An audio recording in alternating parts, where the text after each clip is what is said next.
MTV news Kannada ವಾಹಿನಿಗೆ ಸ್ವಾಗತ. Speaker ಪೀಠಕ್ಕೆ ಅಗೌರವ ತೋರಿದ್ದಾರೆಂದು 18 ಬಿಜೆಪಿ ಶಾಸಕರನ್ನ ಅಮಾನತು ಮಾಡಲಾಗಿದೆ. ಈ ಕುರಿತಂತೆ ವಿಧಾನಸೌಧದಲ್ಲಿ ಪ್ರತಿಕ್ರಿಯಿಸಿದ ಕಾಂಗ್ರೆಸ್ ಶಾಸಕ ಪ್ರದೀಪ್ ಈಶ್ವರ್, ಬಿಜೆಪಿ ಶಾಸಕರು ಮಾಡಿರುವುದಕ್ಕೆ 6 ತಿಂಗಳವರೆಗೆ ಅಮಾನತು ಮಾಡಿರುವುದು ಸ್ಪೀಕರ್ ಸ್ಥಾನದ ಗೌರವ ಹೆಚ್ಚಿಸಿದೆ ಎಂದಿದ್ದಾರೆ. ಸ್ಪೀಕರ್ ಮೇಲೆ ಪೇಪರ್ ಎಸೆದ್ರೆ ಸುಮ್ಮನಿರ್ಬೇಕಾ? ಬಿಜೆಪಿಯವರಿಗೆ ನಮ್ ಜೊತೆ ಫೈಟ್ ಮಾಡೋಕ್ಕಾಗ್ತಾ ಇಲ್ಲ. ಯಾವತ್ತಾದ್ರೂ ಬಡವರ ಕಷ್ಟ ಕೇಳಿದ್ದೀರಾ? ನಿಮಗೆ ಜನರ ಕಷ್ಟ ಬೇಕಾಗಿಲ್ಲ. ಯಾವುದೋ ವಿಷಯ ಇಟ್ಕೊಂಡಿದ್ದಾರೆ. ನಾನು ಏನಾದ್ರೂ ಸ್ಪೀಕರ್ ಸ್ಥಾನದಲ್ಲಿ ಇದ್ದಿದ್ರೆ 2 ವರ್ಷ ಸಸ್ಪೆಂಡ್ ಮಾಡ್ತಾ ಇದ್ದೆ. ಅಲ್ಲದೆ ಸ್ಪೀಕರ್ ಅವರು 50 ಜನರನ್ನ ಅಮಾನತು ಮಾಡ್ತಾರೆ ಅಂದ್ಕೊಂಡಿದ್ದೆ. ಆದ್ರೆ ಸ್ಪೀಕರ್ 18 ಜನರನ್ನ ಮಾತ್ರ ಮಾಡಿದ್ದಾರೆ. ಸ್ಪೀಕರ್ ನನ್ನನ್ನು ಅತಿ ಹೆಚ್ಚು ಬೈದಿದ್ದಾರೆ, ಮಧ್ಯದಲ್ಲಿ ಅಡ್ಡಿ ಮಾಡಿದ್ದಾರೆ. ಇದಕ್ಕೆ ಅಮಾನತು ಮಾಡಿರೋದು ಸರಿ ಇದೆ ಎಂದು ಸಮರ್ಥಿಸಿಕೊಂಡಿದ್ದಾರೆ. ಹೀಗೆ ಈ ಬಿಜೆಪಿ ಐಟಿ ಸೆಲ್ ಎತ್ತಿ ಬಿಸಾಕಿದ್ರೆ ಸರಿಯಾಗುತ್ತೆ. ಈ ದೈತ್ಯಕಾರದ ಜೀವವನ್ನ ಹೇಗೆ ಹೊರೋದು? ಯಾರೋ ಒಬ್ಬರನ್ನ 12 ಜನ ಎತ್ಕೊಂಡು ಬಂದಿದ್ದಾರೆ. ಮಾರ್ಷಲ್ಗಳಿಗೆ ಕಷ್ಟ ಆಗ್ತಾ ಇತ್ತು ಎಂದು ವ್ಯಂಗ್ಯವಾಡಿದ್ರು. ನೋಡಿ, ಈಗ 6 ತಿಂಗಳವರೆಗೆ ಅಮಾನತ್ ಮಾಡಿರೋದು ಸ್ಪೀಕರ್ ಸ್ಥಾನದ ಗೌರವ ಹೆಚ್ಚಾಗಿದೆ. ಸ್ಪೀಕರ್ ಏನು ಅಂತ ತೋರಿಸ್ಕೊಟ್ಟಿದ್ದಾರೆ. ನಿಷ್ಪಕ್ಷಪಾತವಾಗಿ ಯಾರು ತಪ್ಪು ಮಾಡಿದ್ರು ಕ್ರಮ ತಗೋಬೇಕು ಅಂತ ಸ್ಪೀಕರ್ ಸಾಹೇಬರು ಈ ರಾಜ್ಯಕ್ಕೆ ದೇಶಕ್ಕೆ ತೋರಿಸ್ಕೊಟ್ಟಿದ್ದಾರೆ.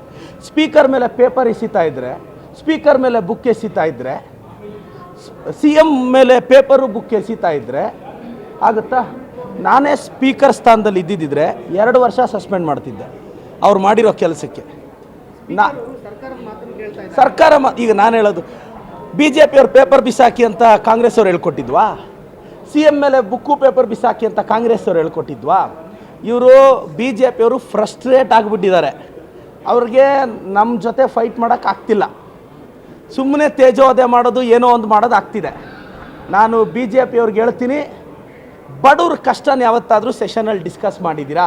ಮಾಡಿಲ್ಲ. ಬಡವ್ರ ಕಷ್ಟ ಕೇಳಿದ್ದೀರಾ? ಕೇಳಿಲ್ಲ. ಸರ್, ನಮ್ಮ ಏರಿಯಾದಲ್ಲಿ ಪಾಪ ಸ್ವಲ್ಪ ಜನಕ್ಕೆ ಪೆನ್ಷನ್ ಬರ್ತಾ ಇಲ್ಲ ಸರ್, ಗೃಹಲಕ್ಷ್ಮಿ ಬರ್ತಿಲ್ಲ ಅಂತ ಯಾರಾದರೂ ಕೇಳಿದ್ದೀರಾ? ಕೇಳಿಲ್ಲ. ನಿಮಗೆ ಜನರ ಕಷ್ಟ ಬೇಕಾಗಿಲ್ಲ. ನೆಕ್ಸ್ಟ್ ಟೈಮ್ ಹೆಂಗೆ ಅಧಿಕಾರಕ್ಕೆ ಬರಬೇಕು ಅನ್ನೋದೇ ನಿಮ್ಮ ತಲೆಯಲ್ಲಿರೋದು. ಯಾವುದ್ಯಾವುದೋ ವಿಚಾರ ಇಟ್ಕೊಂಡು ಡಿಸ್ಕಸ್ ಮಾಡ್ತಾರೆ. ನನಗೂ ಭಾಳ ಬೇಜಾರಾಗಿದ್ದೇನೆಂದರೆ, ಇವತ್ತು ಸ್ಪೀಕರ್ ಮೇಲೆ ಇವ್ರು ಹಿಂಗೆ ಬಿಹೇವ್ ಮಾಡಿದ್ದು. 18 ಜನ, ನಾನು ಒಂದು 50 ಜನ ಮಾಡ್ತಾರೆ ಅಂತ ಎಕ್ಸ್ಪೆಕ್ಟೇಷನಲ್ಲಿ ಕೂತಿದ್ದೆ. ನಮ್ಮ ಸ್ಪೀಕರ್ ಅವರು 18 ಜನ ಮಾಡಿದ್ದಾರೆ. 6 ತಿಂಗಳು ಒಳ್ಳೆ ತೀರ್ಮಾನ. ಸ್ಪೀಕರು ನಿಷ್ಪಕ್ಷಪಾತವಾಗಿ ಅವ್ರ ಚೇರ್ಗೆ ಜಸ್ಟಿಸ್ ಕೊಟ್ಟಿದ್ದಾರೆ ಅಂತ ನನಗನ್ನಿಸಿದೆ. ಸರ್ ನೋಡಿ, ನಾನು ಸ್ಪೀಕರ್ ಸಾಹೇಬ್ರ ಬಗ್ಗೆ ಒಂದು ವಿಚಾರ ಹೇಳಬೇಕು. ಸ್ಪೀಕರ್ ಅವರು, ಈಗ ನಾವು ರೂಲಿಂಗ್ MLAಗಳು, ನನಗೆ BJP ಅವ್ರು ಬೈದಿದ್ದಕ್ಕಿಂತ ಸ್ಪೀಕರ್ ಬೈದಿದ್ದೇ ಹೆಚ್ಚು. ಆ ಲೆಕ್ಕಕ್ಕೆ ನಾನು BJP MLAನಾ? ಕಾಂಗ್ರೆಸ್ MLA ತಾನೆ? ಸ್ಪೀಕರ್ ಅವರು ವಿರೋಧ ಪಕ್ಷದವ್ರು ಬೈದಿದ್ದಕ್ಕಿಂತ, ಫಾರ್ ಎಕ್ಸಾಂಪಲ್, ನನ್ನನ್ನು ಸ್ಪೀಕರ್ ಬೈದಿದ್ದೇ ಹೆಚ್ಚು. ಇದರ ಅರ್ಥ ಏನು? ಅಂದರೆ ಸದನದಲ್ಲಿ ಯಾರು ಮಧ್ಯದಲ್ಲಿ ಮಾತಾಡೋಕ್ಕೆ ಹೋದ್ರು ಸ್ಪೀಕರ್ ತಡೀತಾರೆ. ಇವತ್ತು ಮಧ್ಯದಲ್ಲಿ ಅಡಚಣೆ ಮಾಡಿದ್ರು, ಅದಕ್ಕೆ 6 ತಿಂಗಳು ಸಸ್ಪೆಂಡ್ ಮಾಡಿದ್ದಾರೆ. BJP ಅವ್ರಿಗೆ ಐಡಿಯಾಲಜಿಕಲಿ ಫೈಟ್ ಮಾಡೋದು ಕಲೀರಿ. BJP IT ಸೆಲ್ನ ಚೇಂಜ್ ಮಾಡಿ, BJP ಟ್ವಿಟರ್ ಮಹಾಪ್ರಭುಗಳನ್ನ ಎತ್ತಿ ಬಿಸಾಕಿ. ಇವತ್ತು ನಮ್ಮ ಸೆಷನಲ್ಲಿ ಸ್ಪೀಕರ್ ಅವ್ರು ಎತ್ತಿ ಆಚೆ ಹಾಕಿದ್ರಲ್ಲ BJP ಅವ್ರನ್ನ, ಹಂಗೆ BJP IT ಸೆಲ್ನು ಎತ್ತಿ ಆಚೆ ಹಾಕಿದ್ರೆ ಅವ್ರಿಗೆ ಬುದ್ಧಿ ಬರುತ್ತೆ ಅಂತ ಹೇಳ್ತೀನಿ. Thank you sir. ಸರ್, ಗಲಾಟೆ ಎಲ್ಲ ಸ್ಪೀಕರ್ ಸಸ್ಪೆಂಡ್ ಮಾಡೋದ್ರು ಒಬ್ಬರು ಆಚೆ ಹೋಗ್ತಿಲ್ಲ ಸರ್. ಆ ಬೃಹದಾಕಾರವಾದ ದೇಹಗಳನ್ನ ಹೊರೋನು ಯಾರು ಹೇಳಿ?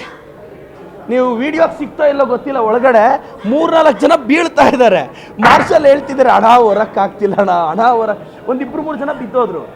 ಆ ದೈತ್ಯಾಕಾರದ ಜೀವಗಳನ್ನ ಯಾರು ಹೊರೋರು? ನೀವು ಈಗ ನೋಡಿ, ಅದನ್ನೇ ಒಳಗಡೆ ಬೆಲ್ಲದ್ ಸರ್ ವಿಡಿಯೋ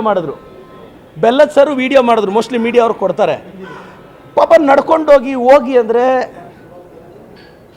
ಅವ್ರು ಯಾರೋ ಒಬ್ಬರನ್ನ 12 ಜನ ಹೊತ್ಕೊಂಡು ಹೋಗಿದ್ದಾರೆ.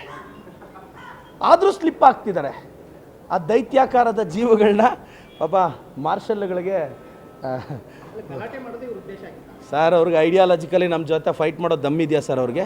ನಾನು ಆಗಲೇ ಮಧ್ಯಾಹ್ನ ಕೇಳಿದ್ದೆ ಯತ್ನಾಳ್ ಅವ್ರನ್ನ, ಸುನೀಲ್ ಕುಮಾರ್ ಅವ್ರಿಗೆ, ಆರ್ ಅಶೋಕ್ ಅವ್ರಿಗೆ ಮಂಪ್ರ ಪರೀಕ್ಷೆ ಮಾಡಿ ಅಂತ. ನಾನು ಮತ್ತೆ ಕೇಳ್ತೀನಿ, ಇಲ್ಲ ಡಿಬೇಟಿಗೆ ಬರೋಕ್ಕೆ ಕೇಳಿ. ಸುಮ್ಮನೆ ಏನೂ ಗೊತ್ತಿಲ್ಲದೆ ಸೆಷನಲ್ಲಿ ಮಾತಾಡ್ತಾರೆ ಅಲ್ವಾ? ನಾನು ಇಷ್ಟು ಹೇಳಕ್ಕೆ ಬಯಸ್ತೇನೆ.